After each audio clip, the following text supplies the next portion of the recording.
Warning, this content is for entertainment and educational purposes only. This video is brought to you by First Detachment Nutrition. Battle tested, expert formulated.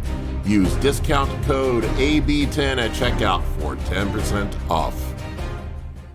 What's up, gym bros? Big Paul here today, and we are going to talk about a power building program. I haven't done a training video in a while, and I used to geek out on training all the time. I was constantly making up programs and trying different programs, and believe you me, I have done everything you can imagine, from HIIT training to DC training to high volume training to German high volume training to Renaissance periodization. I have tried them all. And this is a power building program that I used to run that I got a lot of success out of. I will tell you, I will forewarn you about power building. It will beat you up. If you're young, if your joints are healthy, this might be a good program for you. It's a great way to increase strength and increase size. I don't know that it's the most optimal thing for pure bodybuilding and physique enhancement purposes, but if you want to be big, ugly, and strong, this is a program for you. It will focus on traditional progressive overload principles. It is more of a HIIT style program. It is push, pull, legs, and we're going to dig into all that in just 1 second.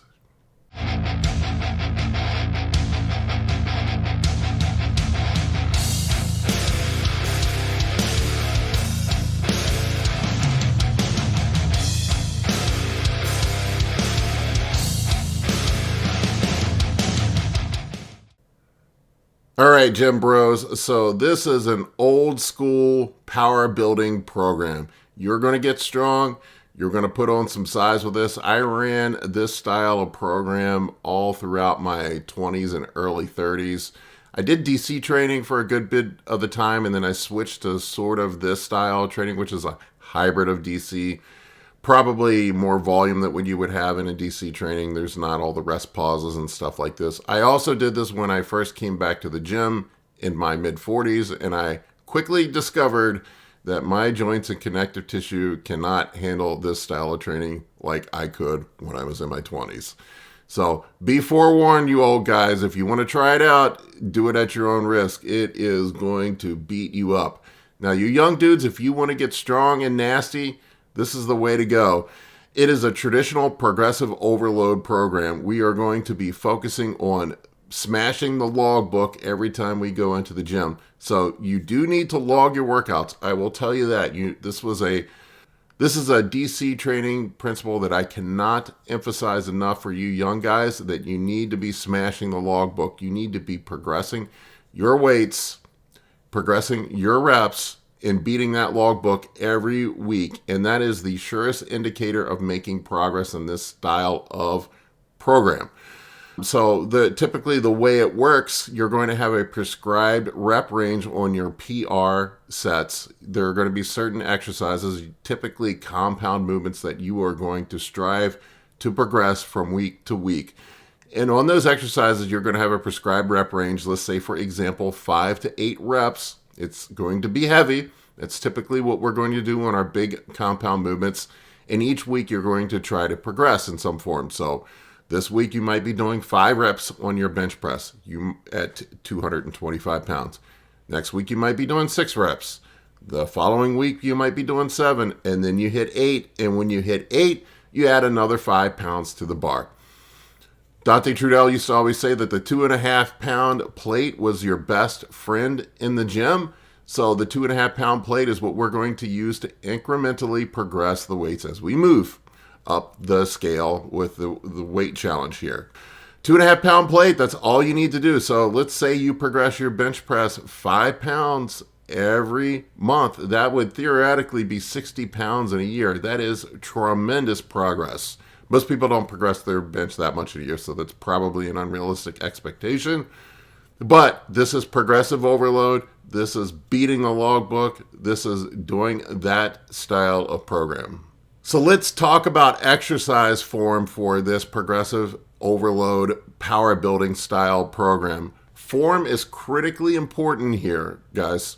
I can't stress that enough. Form is critically important. People get obsessed with beating the logbook. Sometimes they will compromise form to increase those weights. They'll cheat, they'll bounce the weight, they'll use less range of motion, whatever the case may be. You just got better at cheating. You didn't get better at moving the weights. You didn't improve. So we want to actually improve. We don't want to get better at cheating. I see tons of dudes in the gym, usually young guys, that are heaving around weights that they have no business to be heaving around, and it's because they have gotten obsessed with beating their previous workouts. We want to progress with good form. Now, what good form looks like in this program, it is slow and controlled negatives, something like 2 to 3 seconds on your negative, and explosive positives. Full range of motion, no bouncing, no cheating, no swinging, no heaving the weight. That does not help us. All you're doing when you do that is you're putting more stress on connective tissue and increasing the chance of injury. You're not really doing anything to place additional load on the muscle. We do, however, want to get stronger, but we want to do it within the context of good form and keeping the load on the muscle. Otherwise, we're not growing. Otherwise, we're not actually becoming any better. Like I said, you just got better at cheating. Deloads with this program. Deloads are going to be critically important if you're going to do this style of training. I did not do deloads when I was younger. I trained balls to the wall 365 days of the year, and then I kept getting myself hurt. I've had multiple surgeries from injuries that I've had, and deloads will save you from those injuries in theory. I like to have a programmed in deload. A lot of times people will wait until they feel like they need a deload, and often if you're to that point where you're so beat up you feel like you need a deload, it's too late. And most of us have gotten adjusted and acclimated ourselves to pushing ourselves through pain and putting up with pain when we're in the gym. I literally trained on a torn ACL for 2 months. I have been training bench press and overhead presses and tricep extensions for 10 years and just recently realized that I have no UCL ligament in my elbow. That's why my elbow hurts. I, at some point, ruptured my UCL and did not even know that I did it. I just pushed through the pain. Don't let pain in how you feel be a guidepost for when you need a deload. You program them in. In the old school DC training, Dante had them programmed in every 4 to 5 weeks or so. I don't recall the exact number, but I feel like you can push things out to 5 or 6 weeks. But somewhere around that 5 to 6 week mark, you're going to want to back off and take a deload. During that deload, we're going to pull our weights back, usually somewhere around 60% of our full load that we are using during our blast sessions. And you can even back down the amount of training sessions that you're doing per week. You may want to go down to something like 3 sessions in a week for the deload. Some guys even take an entire week off from the gym. I have not found that to be productive. Personally, I feel like that just sets me back. I feel like I get more out of active recovery, actually getting into the gym, getting some blood flowing through the muscle, maybe increasing my rep ranges and using lighter weights, just increasing volume and getting blood moving to the muscle. And that alone seems to improve recovery, in my opinion.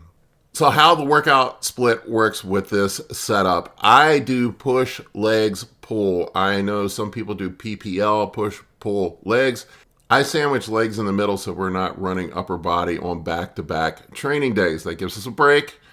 So what I'll do, day 1 would be push, day 2 would be legs, then we'll have an off day, and then we'll do our pull workout and then have another off day. So you're never doing upper body on consecutive workouts. You're going to have at least 1 day, sometimes 2 days break between upper body workouts. You can also add a second rest day after you finish the complete push, legs, pull rotation. If you feel like you're fully recovered, you can go back in and just get it in again. So you can go through the rotation, put 2 off days in, or you can do a single off day. I used to do a single off day and I felt like I could get away with it most of the time. Some people have an impaired ability to recover from workouts, might need a little more time if you're natural, a little bit older, or you just have some miles under your belt, you may need an extra day. Or if you just push things too hard, you may need an extra day in there. Just listen to your body. Your body will tell you what you need. If you go back into workout again and you're still sore from your previous workout, you need another day to recover.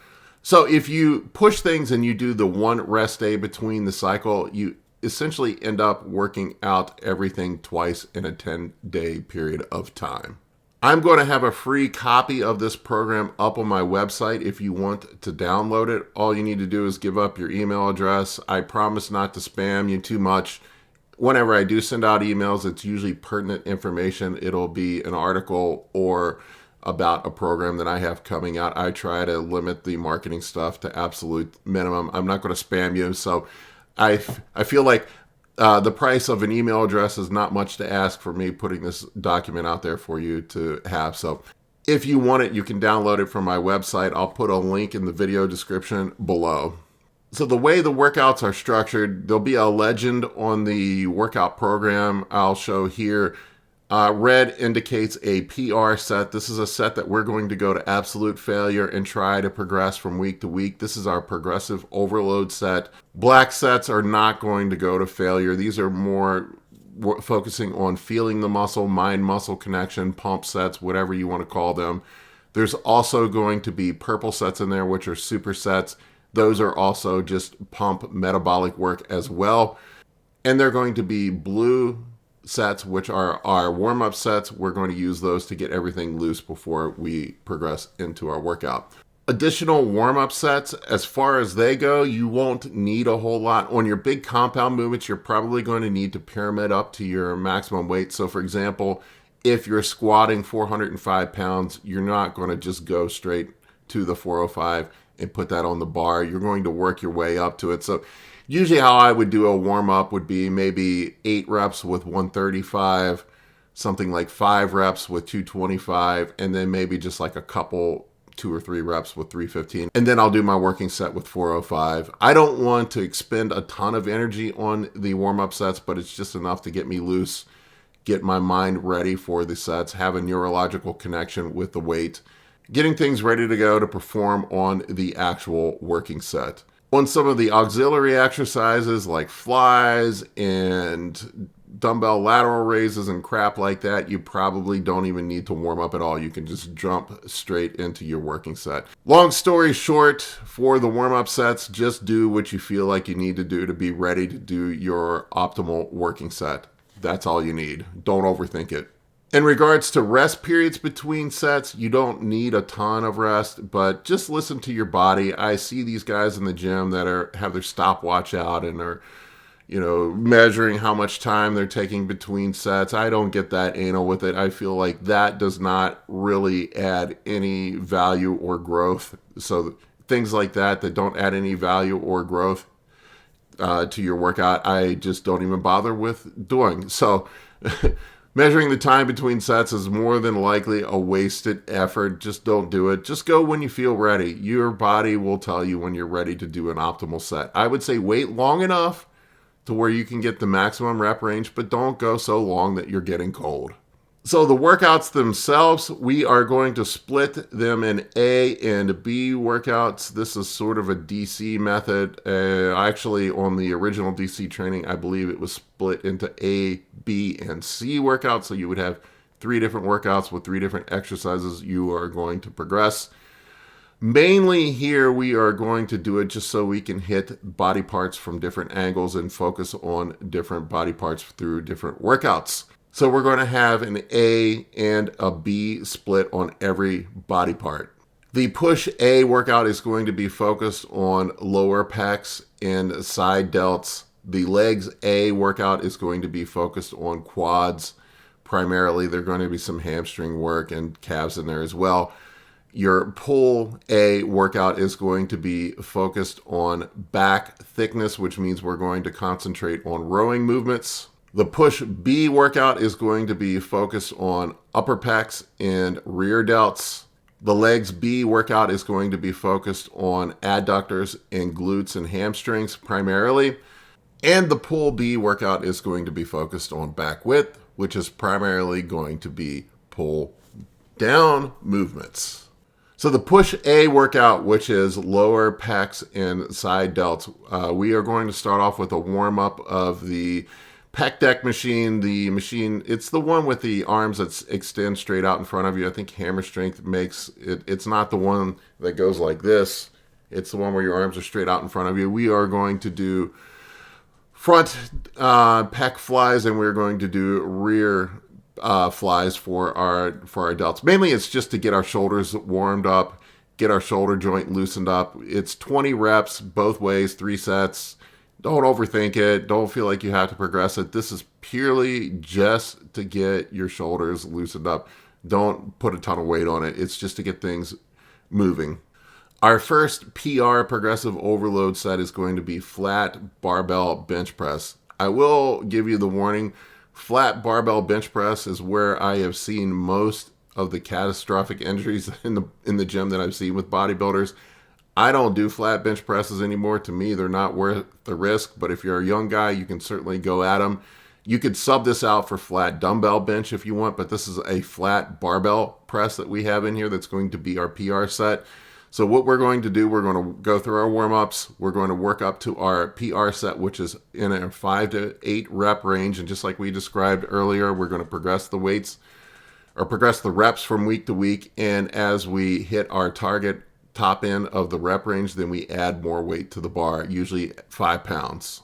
After that, you're going to have a back off set, which is primarily focused on form. This is usually somewhere between 50 and 60% of your working set. You're going to focus on squeezing and really feeling the muscle on this one. That's going to be in about the 12 rep range. And then we finish off chest with flat dumbbell bench presses, superset it with cable flies, high to low cable flies. So where you're moving the cables from the high position down to the low position, focusing on your lower pecs. This is mainly just for pump and blood flow, metabolic work, I guess you would call it. But this is really, you really want to focus on squeezing the muscle and feeling it. You could sub out the dumbbell bench press for machine presses if you want, like a hammer strength press or something like that. You don't necessarily have to use the exercises described here. You can sub in your own exercises. Then we move on to shoulders. We do front barbell presses for shoulders, shoulder presses. I stay away from military presses, behind the neck presses. I've seen so many people screw up the rotator cuffs and labrums on behind the neck shoulder presses. I just don't think the juice is worth the squeeze, so I wouldn't do them. That's my 2 cents, but this is going to be a PR set as well, just like the bench press. So we're going to go in the 5 to 8 rep range, have a back off set of about 12 reps where we focus on form. Once again, the back off set is 50 to 60% of your working set reps or weight, 50 to 60% of your working set weight. And then we're going to do a superset of lateral raises and upright rows for our metabolic work for shoulders. For triceps, we're going to finish the workout off with skull crushers and then some dips. Now, if you're a bigger dude or a newbie, you may need to use the dip machine. You may not be able to do body weight dips. For some guys that are super strong, you may need weighted dips. But regardless, we want these in the 12 to 15 rep range. Whatever you have to do to make that work, whether you use weighted or assisted dips, that's cool. You can use a dip machine, that's cool as well. Regardless, when we do triceps, we want to hit them from both angles. We want an overhead extension and we want a push down style extension. So we're hitting both ends of the tricep. Moving on, we have our legs A workout here, which is going to be quad focused. I usually warm up with the abductor machine. That just gets everything loose. My hips get tight, and I think a lot of guys can't squat deeply because their hips are tight. So this will help get your hips and your adductors opened up and loosened up. That'll help with squat depth when you go to do squats. I also like to do my hamstrings before I do squats. I have found that my squats, for whatever reason, are more powerful when I do hamstrings first. I feel like that maybe you get your hamstrings engaged more, get them loosened up, but I like doing hamstrings before I do squats, and I've heard other guys mention that as well. So here it's just 4 sets of lying leg curls. Really, you can use any leg curl you want. somewhere in the 12 to 15 rep range for these. Next, we're going to move on to our PR set with our squats. Once again, you're going to want to warm up as much as necessary to get you up to your working set. So the heavier your squats are, probably the more warm-up sets that you're going to need to get you ready for your heavy working set. This is going to be in the 5 to 8 rep range for your working set. I will tell you once again, this is something that drives me nuts with squats. I see dudes in the gym all the time doing 3/4 squats and doing 3/4 movements with leg movements all around the gym. It's always a dude with the pencil legs that are that are doing the 3/4 movements on legs. Now, I'm not saying you have to put your butt cheeks on your ankles. Some people don't have that sort of range of motion, but you got to be at least hitting parallel and should be getting below parallel. I've had 2 ACL replacements and I'm almost 50 years old and I can get below parallel. So there's no reason why a young guy shouldn't be getting below parallel on their leg movements. And you don't have to set the world record for leg press or squats. I mean, seriously, this is bodybuilding. You know, we do want to progress, but get your ass as deep as you possibly can on your squats. This would be followed by the back offset, of course, and then we get into our metabolic work here, which is going to be standing lunges, superset with leg extensions. I'm telling you, this will absolutely torch your quads. If you can't feel a quad pump after this, I don't know what to tell you. And the leg extensions are another exercise where I see dudes using way too much weight. I see it all the time at my gym. It's always the dudes with the pencil legs that are piling every plate on the plate loaded leg extension machine or using the whole stack on the machine that has the selector stack on it. It just drives me nuts. You do not need that much weight on a leg extension. If you cannot fully extend your leg and get a squeeze in your quad, you're using way too much weight. You should be able to pause it at the top of the extension and get a good squeeze. If you're not doing that, then you're using way too much weight. Remember, our PRs are going to be on our heavy squats, our heavy working set. That's the set that we're going to do progressive overload on. And then finally, moving on to calves. Calves are another exercise where I see dudes using way too much weight, and it's always the dudes that don't have any calves that use the most weight. It never fails. Every freaking time, it's the dudes that have the pencil calves that are loading every machine on the calf raise machine. You don't need to do that. Just use a lightweight, do 20 to 25 reps. Dante Trudel had this calf raise methodology that he had. You want to look it up. I'm sure there's somebody that has a YouTube video up about it somewhere, where you would have this really slow negative movement and you got to the top and you squeeze, and then at the bottom of the movement you would push your heels to the floor and get a calf stretch. Full range of motion, lightweight, 20 to 25 reps. That's the best thing to make your calves grow. We're not trying to set PRs on calf raises. After that, we're going to have an off day, and then we are going to move on to our pull workout, which is going to be back thickness focused. This is going to be the pull A workout. And once again, the thickness workouts are going to be primarily focused on rowing movements. Back seems to be the one area that I see a lot of guys struggle on progressing. It is a lacking body part on most amateur bodybuilders. They just don't know how to train or activate back.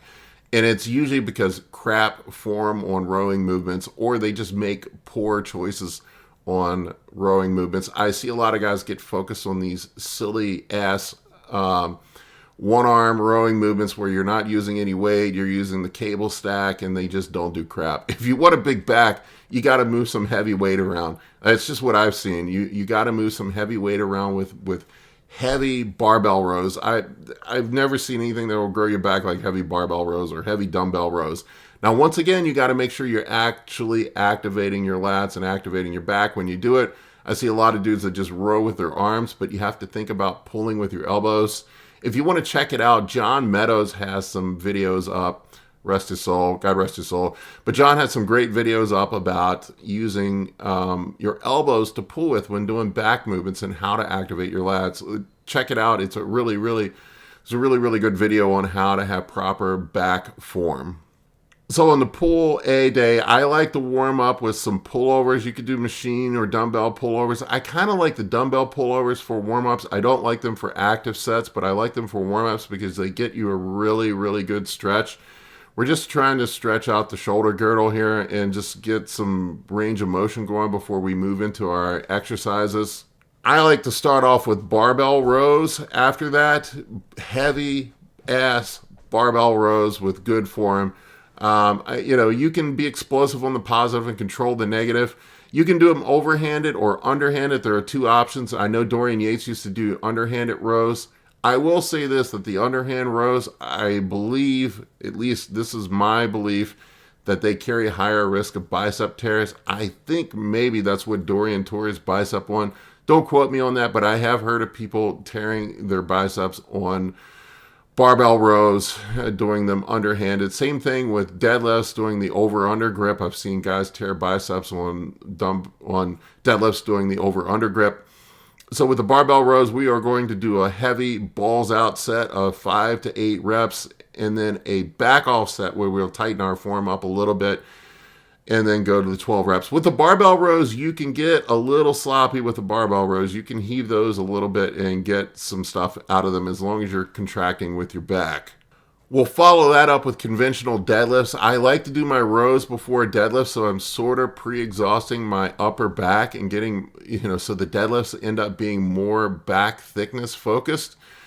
And with deadlifts, you really can't go to absolute failure on deadlifts because form breaks down before failure happens, usually on deadlifts. And if you try to push deadlifts too far, you end up getting hurt. So for me, failure on deadlifts is where form starts to break down. But deadlifts, we're going to do a PR set on deadlifts.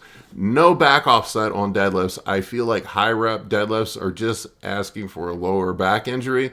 So we have to be mindful of our lower back. But if you want those thick spinal erector muscles, you need to do some deadlifts, especially early on. I think as you progress in your bodybuilding journey that you can drop the deadlifts. Deadlifts seem to be a high risk for injury and also kind of give guys that tree trunk waist. I know a lot of men's physique and classic physique guys now are not doing deadlifts. I have dropped deadlifts from my routine, but I used to do a lot of deadlifts when I was younger. Mainly now for me, it's at an advanced age. I don't want to risk a back injury at this point.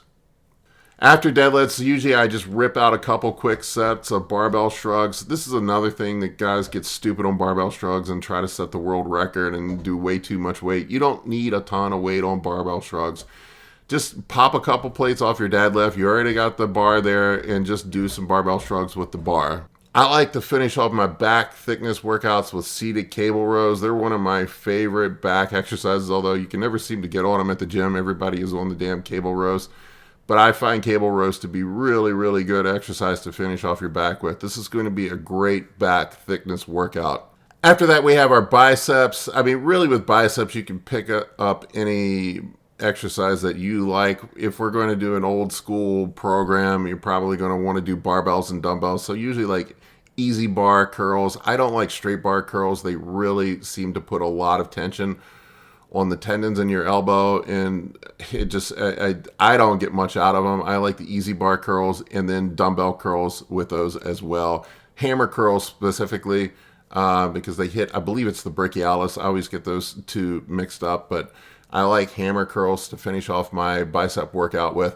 Keep the rep range in the 12 to 15 rep range. When guys try to move the weights up higher on bicep stuff, you end up not working your biceps. I see the young dudes in the gym heaving around the 50-pound dumbbells with 13-inch arms. It never makes any sense to me. I mean, you're just, why are you fooling yourself? You're not bigger than me. I'm over there curling the 35s, and you're 165 pounds using the 50s. You're not, your arms aren't bigger than mine. I don't know who you're trying to fool, but use a moderate amount of weight, really focus on the squeeze on the bicep exercises. And then we finish off the workout with some abs. I like doing weighted ab exercises. I'll tell you, I see it on the amateur bodybuilding scene all the time at amateur shows. A lot of dudes don't have developed abs, and either they just don't train abs, or I think, this is what I think, is that guys get obsessed with doing crunches and leg raises, which don't add really any meat to the ab muscle. You know, it's great for endurance or whatever, but I feel like with the abs, if you want those thick, chunky abs that stand out on stage, you got to train them with some resistance. I'll do cable crunches, or I'll use the hammer strength ab machine and load the plates up and do some weight with the abs. Now, I'm not saying you have to get insane with it, but I feel like some added resistance to ab exercises help with your ab development. So we've completed our first loop through the routine. We've done our A split, and then here's where we take a day off, maybe 2 days. If you're a person that has impaired recovery or you just need an extra day off, you can do 2 days off here. I used to squeeze it in after 1 day off. I have never had much problem with recovery. I also probably ignore it, so who knows. But we go to our B splits after this. All right, I'm not going to go into too much detail on the B splits, but primarily where they differ is we are focusing on different parts of the muscle. So on the B split for the push day, we are going to focus on upper chest, which means we are going to add in incline movements. We are going to, same deal, we're going to have, or in our incline presses, we are going to have our PR set and then our back off set. We then superset incline DBs with low to high. I emphasize that, low to high, so moving up on the cable flies. I always like to have some sort of dumbbell shoulder press in there, even if we're focusing on rear delts primarily on this day. So we'll throw in a dumbbell shoulder press in here for our shoulder press movement. Same deal, PR set with a back off set. And then we're going to move into our rear delt exercises, which for the rear delts, I like to do rear lateral raises. You can do them with bent with dumbbells, or you can use a machine for those. Superset those with face pulls.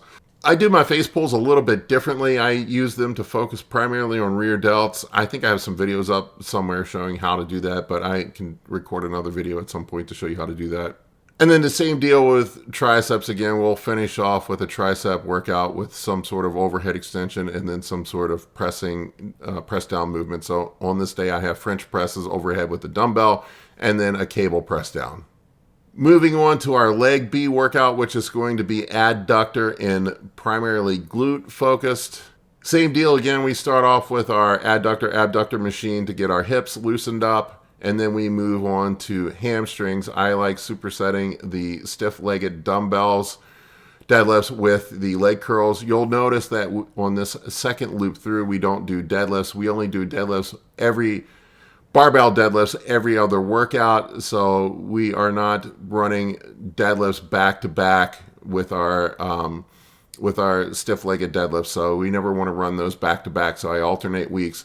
But with the stiff-legged deadlifts, I use the dumbbells, not barbell for stiff-legged deadlifts. And I'll tell you the reason I do that, and I think this is a mistake that a lot of guys make, is that you can't get deep enough to get a good stretch in your hamstrings when you're using the barbell.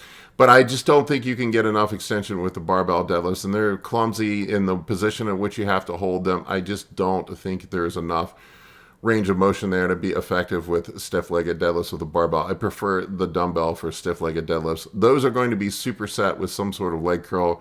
You can pick any leg curl you like. It doesn't really matter at 15 reps, but these are just pump sets.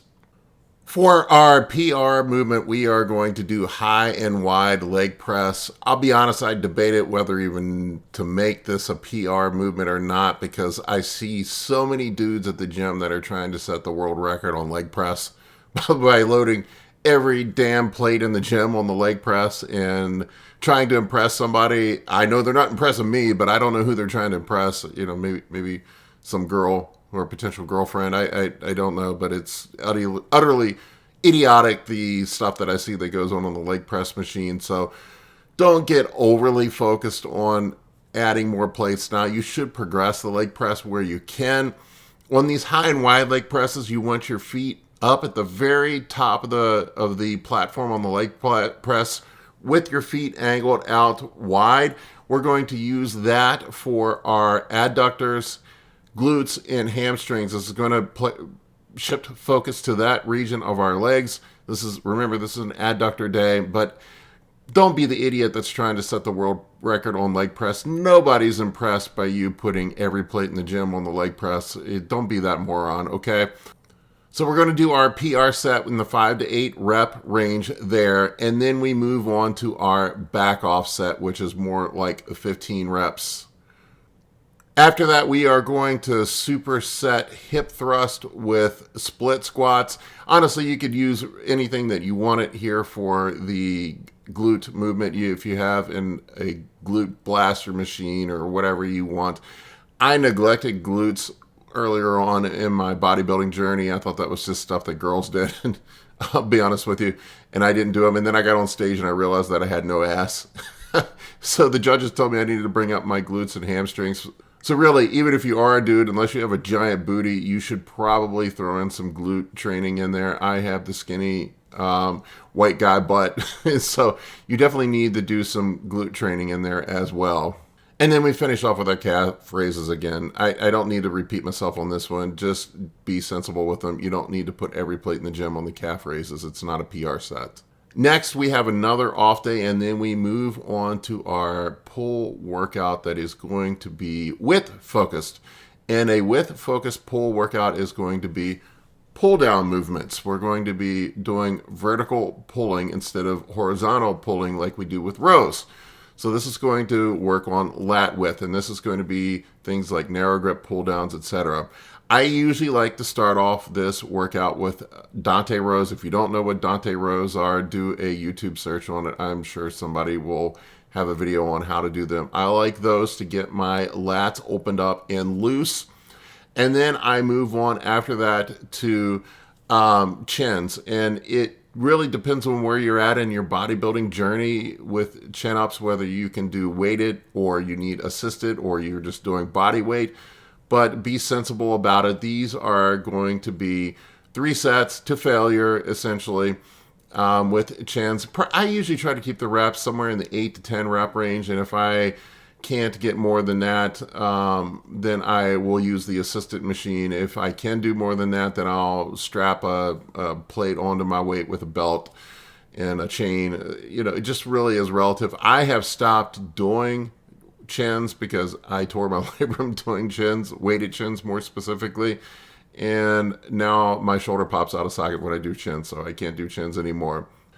After that, we are going to move to narrow grip pull downs. This is going to be our PR movement. Now with the pull downs, you can get a little bit of a heave in it, but just don't go nuts with it. You want to make sure you're keeping your elbows tight. You're pulling with your elbows, as I mentioned before. This is going to be our PR movement, and then we do the back offset with it. After that, we're going to have our pump metabolic work, which is going to be wide grip pull downs with some sort of pullover. For this, I like to use a pullover machine or cable pullovers. The problem with the dumbbell is that you're not getting tension through the full range of motion.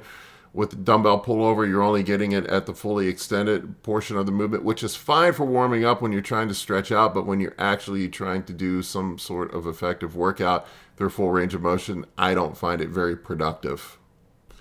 And then we finish off with biceps. You can use really whatever curls you want on here. I think I have dumbbell curls and preacher curls on here. I really don't do preacher curls anymore because they hurt my elbows. And then we finish off with our weighted ab movement. All right, guys, this is sort of an old school power building program, progressive overload. This is my take on power building. This is how I did it. This is the power building program I used to run, and I find it very effective. I don't know that it's the best for bodybuilding, but I did enjoy it.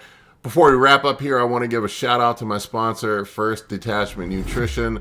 They have great supplements formulated by the man himself, Justin Harris. Go over there and check them out. And if you want to support my channel, buy the products. My discount code is AB10. Let me know what you think about the training program in the comments section below. And thank you for watching. For coaching or consultations, head over to www.anabolicbodybuilding.com to book your spot today. I can help you with optimizing hormones, fat loss, muscle gain, physique, athletic performance, nutrition, and health. For more information, shoot me an email at bigp3rd@gmail.com.